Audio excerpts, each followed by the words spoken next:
Well, it's time for some business news. Emmanuel Macron has announced a series of measures in the hope of making flying greener. From our business desk, Solange Moujon joins me now. Hello to you, Solange. Tell us a bit more about how there's this race to be the first nation to try and decarbonize flying. Yeah, for now, there are no miracle solutions. Flying contributes between 3 and 4% of greenhouse gases globally, and it will for decades to come as the technology for zero carbon flying, it simply doesn't exist yet. But a race is on to fly greener. Today, during a visit to airlines parts manufacturer Safran, Emmanuel Macron announced that he's investing 300 million euros to innovate new motors that pollute less. And he's also investing in 200 million euros in biofuels. While not zero carbon, biofuels have the added advantage of being able to be produced in France, while kerosene, which currently is less expensive, is not. France is working on this, and we will be in a position to produce sustainable aviation fuels in our territory in the next few years, and by around 2027 to 2030. And so we will step up for sovereignty, industrialization, decarbonation. As I've told you, we would like to continue accompanying innovative actors, and so we are allotting 200 million euros in the sector of innovative sustainable fuels. Now to one of the main business stories of the day. Even if inflation is coming down in some countries like France, the European Central Bank says that it is still too high and has been for too long. So it is raising interest rates a quarter basis point to 3.5%. And on top of that, the head of the ECB said that they expect to further tighten borrowing conditions again in July and possibly again, economists say, in September. As far as the ECB is concerned, I said what I said. We have hiked interest rates. Unless there was a material change to our baseline, we will continue to hike at our next meeting. So we are not thinking about pausing, as you can tell. Are we done? Have we finished the journey? No. We're not at destination. Do we still have ground to cover? Yes, we have ground to cover.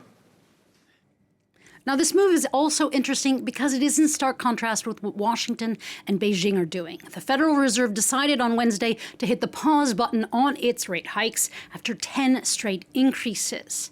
Now, as for China, well, it's doing the opposite of Brussels. Its economy has been hurt by the slowing down of demand coming from the U.S. and from Europe, and also because of tensions with Washington, which will be discussed this weekend during Anthony Blinken's trip to China. Now, on the economic front, though, China has decided to cut its interest rates to 2.65%. It's also added stimulus funding of some $33 billion to maintain liquidity in the banking sector. Catherine Viet has the story. Stark challenges ahead for the Chinese government as the country's economy falters in May. Recent figures are not encouraging as the country missed key forecasts on retail sales and industrial production.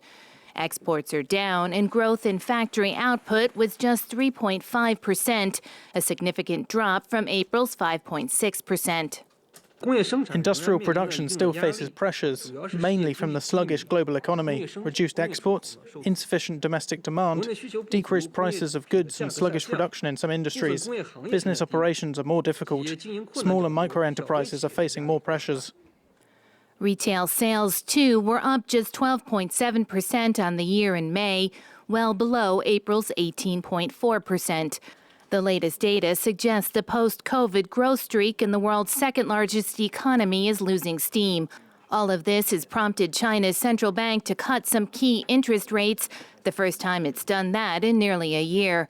The country's property sector continues to struggle, with investment falling 21.5%, its fastest pace since 2001.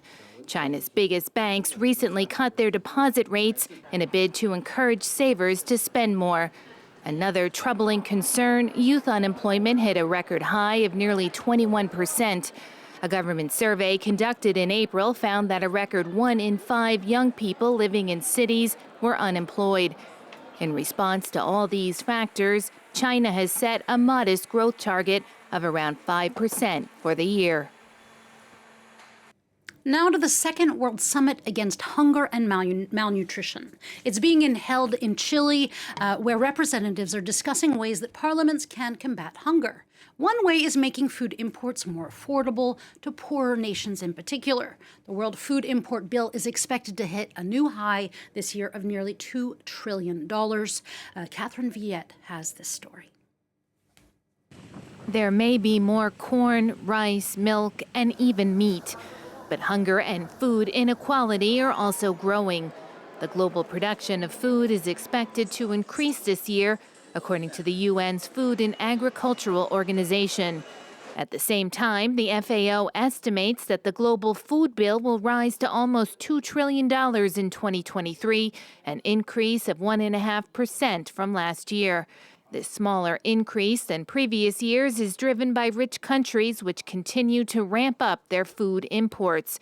Poorer countries are doing the opposite. According to the FAO, the 47 least developed countries here in red are expected to lower their food imports by 1.5% this year.